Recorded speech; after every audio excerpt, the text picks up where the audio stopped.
All right, man. Well, it feels like we were just here. Yeah. And you're back. How excited are you? Another one at home. I'm excited. You know, the first one didn't go as planned. You know, what sucked about that fight is when you're done and you're like, man, I didn't even get to fight. You know, and Corey went out there and did an amazing job.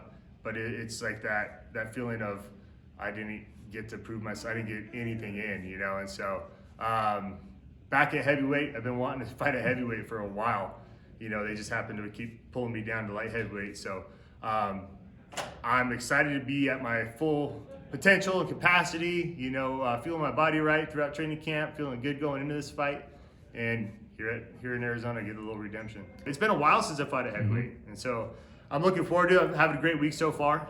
Feeling good and going into this fight in my full potential. You've obviously fought a few Russians over the last few years, all from the same team. How's Moldavsky compared to your past opponents?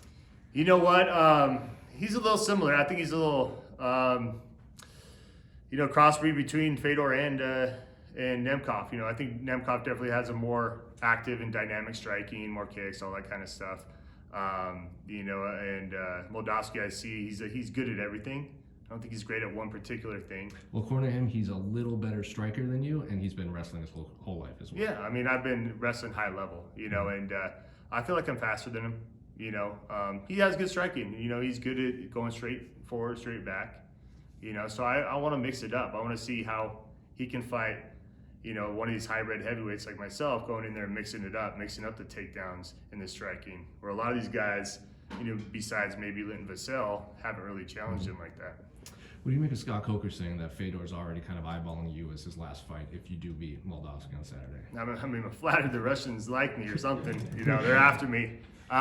You know, but it's one of those things where, yeah, I get it. You know, I end up knocking him out in 35 seconds, you know, and I can see how he wouldn't want to go out like that and want a rematch, you know, and I'm open to it, but I haven't really thought about it too much. You know, I want to focus on this fight and then go out there and win this fight and then, you know, see what the win side of that would look like for me, you know, because right now looking at that, it's like a lose-lose situation.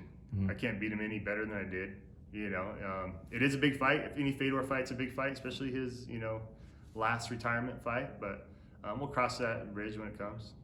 Well, the last few, I would say 2 years, we've interviewed a lot of people fighting Russians, Dagestan and everything. The thing they always say is they get a lot of hate on social media from Russia. Yeah. A lot of people in their DMs and stuff. I mean, Michael Chandler said that he got hate and he wasn't even fighting Islam Makhachev. He just got linked to him. So how's it's the same with you? A lot of hate from the Russians? Yeah, I mean, I don't even pay attention. You know, there'll be comments in Russian, and I'm like, I assume that's bad. You know, there's actually a few times I translated it. I'm like, oh, that guy's actually pretty nice, whatever.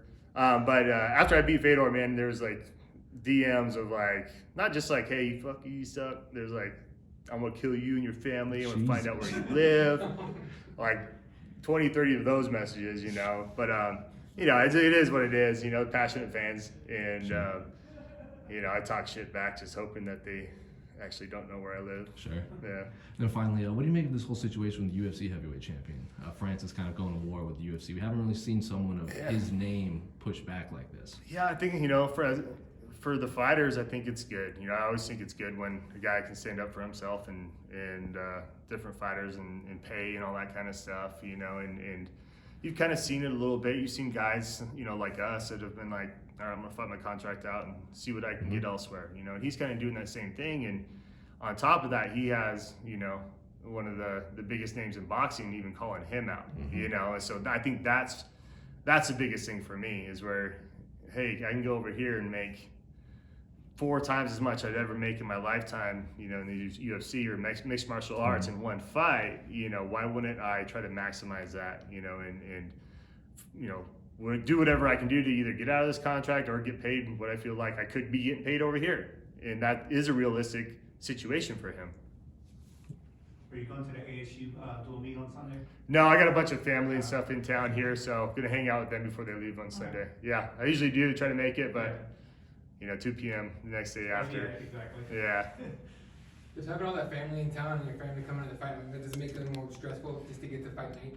No, you know, they always, I've been at the hotel since yesterday, you know, and most of my family usually does come, you know, my wife and my parents, my sister, and they made it to more fights than they haven't, you know. And so for me, even with like friends, and they know not to mess with me on the tickets or anything like that. So it's just another fight, you know.